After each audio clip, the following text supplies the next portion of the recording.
절차라는 거는 생각보다 복잡하지 않습니다. 전혀 두려워하실 필요가 없다. 문제는 시간을 지체할수록 증거는 사라져요. 도전해보는 거는 굉장히 좋은 시도라고 생각을 합니다.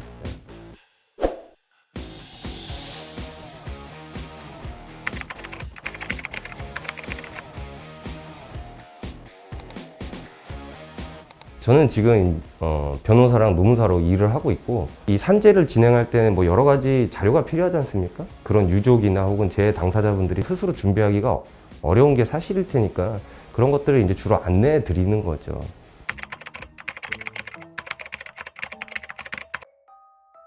과로를 하신 분 본인 스스로도 산재를 신청할 수 있는데, 과로로 인해서 돌아가신 분이라면 그런 유족분들이 이제 산재 신청을 하는 거고, 유족이라 한다면 당연히 배우자가 1순위고, 그 법률혼인 경우뿐만 아니라 사실 사실혼인 경우도 이 산재에서는 가능하거든요. 결혼 안 하셨다면. 그렇다면 이제 부모님이 신청을 하는 경우가 되겠죠.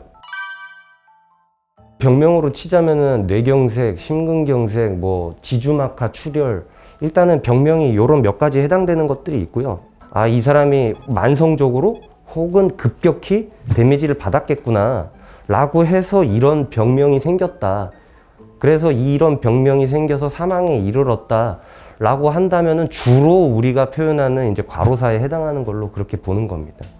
업무상 재해로 주당 52시간입니다. 어떤 분은 주에 40시간 일하는데 새벽에 일할 수도 있지 않습니까? 그런 분들은 가중 요소를 넣어주고요. 육체적으로 굉장히 힘든 일을 할 수도 있지 않습니까? 그럴 때 역시 또 가중 요소를 넣어주는 그런 기준들이 있거든요. 그 다음에 단기간에 갑자기 힘들어지는 경우도 있을 수 있거든요. 12주를 관찰하는 방식이 있고, 그 다음에 1주를 관찰하는 방식이 있고, 그 다음에 하루를 관찰하는 방식이 있는 거죠. 이런 압박을 받게 되면 사람이 스트레스가 올 수 있잖아요. 그런 것 역시 과한 노동에 해당할 여지는 충분히 있거든요. 그런 걸로 인해서 정신적 질환이 왔다라고 하면은 당연히 뭐 업무상 질병에 해당할 수 있는 거죠. 극단적인 선택에 이를 수 있는 거고, 과로 자살도 당연히 산업재해로 신청이 가능하죠. 소위 말하는 이제 직장 내 괴롭힘이라든지 고객들한테 폭언을 당하는 경우에도 역시 마찬가지로 그런 걸로 인해서 우울증에 걸렸다거나 그런다면은 역시 산재가 인정될 수 있는 그런 기준들이 마련되어 있습니다.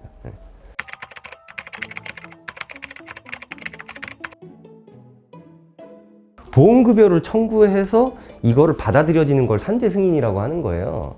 크게 보면은 딱 2단계 정도밖에 없어요. 신청하고 업무상 질병판정위원회라는 걸 거쳐서 보통 이 산재 승인 여부를 결정을 하거든요.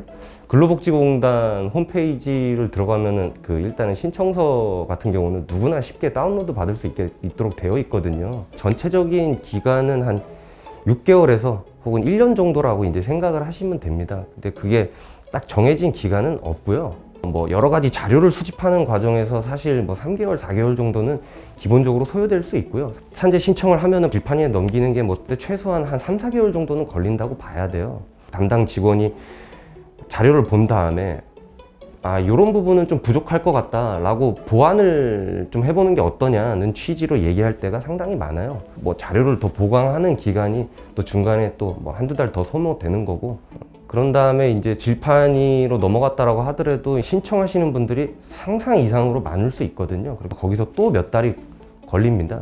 그러면서 이제 6개월에서 1년 정도 기간이 이제 소모가 되는 거고요. 그럼 질병판정위원회로 넘어가면은 보통 출석을 해서 뭐 이렇게 진술할 기회를 갖게 돼요. 거기 위원하고 위원장 분들하고. 그거를 이제 최종으로 하게 돼서 이제 결정을 하게 되는 거죠. 이게 업무상 재해에 해당하는 건지 아닌지. 제 당사자라고 말씀하시면 요양급여라고 해서 치료비예요. 대부분의 치료비가 다 해결된다라고 생각하시면 되고요. 생계는 뭐 치료비만 나온다고 해서 생계가 보장되는 거 아니니까, 정확한 용어로는 휴업급여라고 하는데 회사에서 받을 수 있는 월급의 한 70% 정도는 그 산재법에 의해서 보존이 됩니다. 그리고 만약에 이제 돌아가셨다면은 장례비, 유족분들한테 유족연금, 이 돌아가신 분이 생전에 얼마를 벌었느냐에 따라서 달라져요. 엄밀히 따지면은 그 신청서랑 본인 신분증만 가지고 신청을 해도 상관은 없어요. 근데 그렇게 하면 산재가 되기는 매우 힘들겠죠.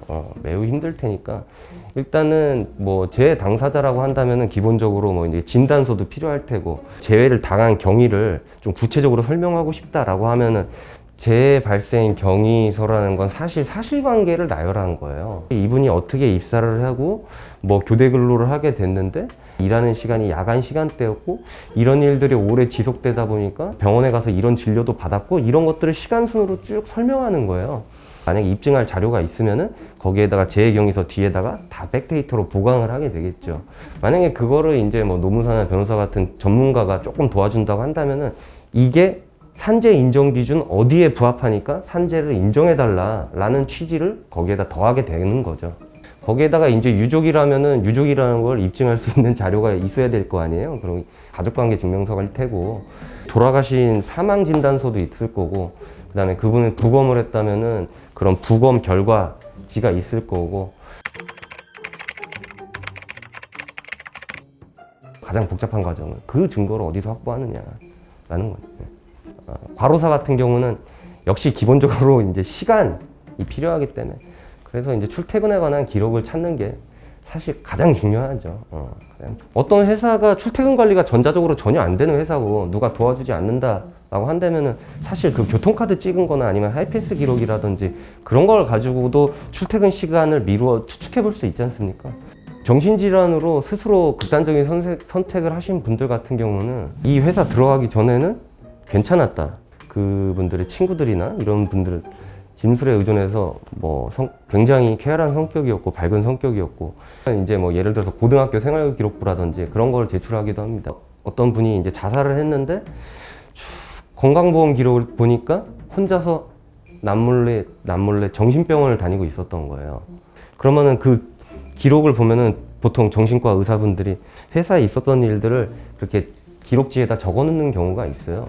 그러면은 이제 그런 것들이 이제 아주 중요한 증거가 될 수 있는 거고 뭐 요즘에는 워낙 인터넷이 잘 돼 있으니까 SNS에다가 내가 이렇게 이래서 많이 괴롭다라는 걸 쓰시는 분들도 계세요. 인터넷상이 아니어도 자기가 스스로 뭐 정확하게 유서 이렇게 해서 내가 이래서 이런 선택을 하게 되었다라고 쓴다면 그것보다 더 확실한 증거는 있을 수 없겠죠. 다이어리에다가 간단하게 메모라던가 그런 것들의 흔적을 찾을 수 있다면 역시 그런 것도 그분의 마음을 미루어 짐작할 수 있으니까 역시 증거가 되겠죠. 뭐 자료 제공을 거부한다고 하면 사실상 대응할 수 있는 방안은 없습니다. 동료분이 예를 들어서 리스크를 감수하고 도와준다 라고 하면은 그럴 때 비로소 가능성이 열리기 시작하는 거죠.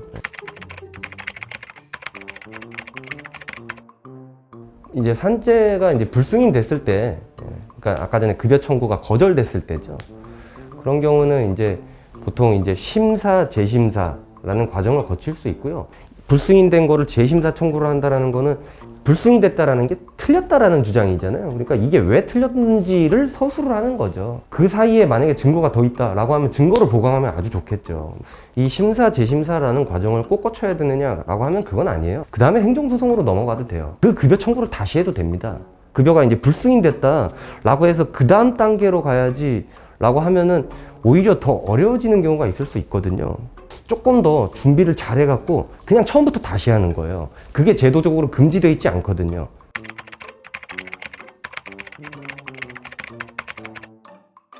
일단은 가장 극단적인 차이는 유료와 무료의 차이인 거죠. 예. 법원의 서비스를 이용한다라는 건 기본적으로 유료거든요. 그리고 이 법원의 소송이라는 거는 사실 매우 길어질 수 있다는 거. 예. 이 법원으로 넘어가다 보면은 사실상 현실에서 증거조사가 불가능했던 부분들이 약간은 가능해질 수가 있어요. 판사님께서 이러이러한 문서를 제출하라 라고 명령을 했을 때 그게 와닿는 무게감이 사실 회사 입장에서는 다를 수가 있거든요. 손해배상 청구를 한다라는 건 결국에 민사소송을 한다라는 얘기거든요. 민사의 영역은 과실을 따지기 시작합니다. 조금 장단점이 있어요. 뭐 이런 예를 한번 들어보죠. 어떤 분이 이제 운전 일을 하시는데 너무 힘들어요. 회사에서는 이거 배달을 끝내야 돼 라고 한단 말이에요. 당연히 회사 잘못은 개입돼 있죠. 사실 그 사람 입장에서는 제가 졸음운전을 할 것 같다. 지금 너무 피곤하다. 혹은 몸이 너무 고통스럽다. 그래서 뭐 그런 얘기를 해서 업무량을 좀 줄여본다는 시도를 한다던가 그런 것들이 필요한데, 무리하게 차를 운전하고 가다가 졸음운전 중에 예를 들어서 사고가 났어요. 그럼 업무상 재해가 충분히 인정될 수 있죠. 민사 영역으로 넘어가기 시작하면은 사실 그분도 잘못이 빵프로냐, 돌아가신 분도 그렇지는 않거든요. 그리고 돈을 이런 식으로 이중으로 받을 수는 없어요. 이 사람의 손해배상액이 예를 들어서 민사 영역에서 1억이다 라고 하면 1억 중에서 이 산재에서 받은 게 8천이다 라고 하면 8천은 빼는 겁니다. 이 금액을 구하는데 이분의 과실이 50%다 라고 하면은 1억에서 과실 50%를 하면은 결국에는 5천을 받는 거거든요. 근데 산재에서는 7천을 받았어요. 그럼 받을 게 없게 되는 거죠. 지금 말씀드린 부분은 재산적 부분인 거고, 사실은 민사 영역에서는 이제 정신적 손해에 관해서 위례료 부분도 이제 배상 청구가 가능하기 때문에 그런 재산적 손해 외에 정신적인 부분도 받을 수 있다는 거는 장점이 있는 거죠.